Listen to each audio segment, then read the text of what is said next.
Dans l'affaire maintenant de la cocaïne dérobée au siège de la PJ à Paris, les deux policiers suspectés viennent d'être déférés au parquet à l'issue de leur garde à vue. On fait le point avec Axel Girard, Lionel Audibert et Audrey Vuettas. Peu après midi, le brigadier de police quitte les locaux de l'inspection générale de la police nationale. Cet homme de 34 ans n'a rien lâché pendant ces 4 jours de garde à vue. Pas un mot sur le vol, malgré les témoignages de ses 4 collègues qui l'ont reconnu sur la vidéosurveillance. Rien sur le devenir des 52 kilos de cocaïne.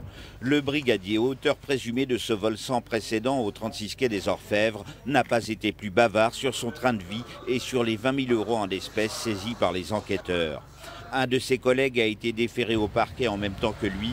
Ses compétences supposées en serrurerie intriguent la police des polices, au même titre que les mouvements de fond entre les deux hommes.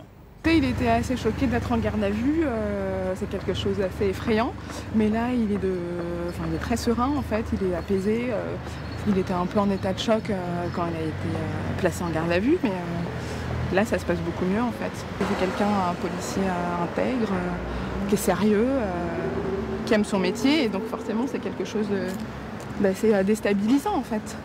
L'enquête s'oriente maintenant vers des investigations financières et patrimoniales complexes. Le principal suspect a plusieurs dizaines de milliers d'euros sur ses comptes bancaires. Son épouse a expliqué que son patrimoine, 2 maisons et 5 appartements, ne venait pas d'elle. Le brigadier de police va très probablement être mis en examen pour trafic de stupéfiants et placé en détention provisoire, ne serait-ce qu'en raison du risque de disparition des preuves, à savoir de la cocaïne.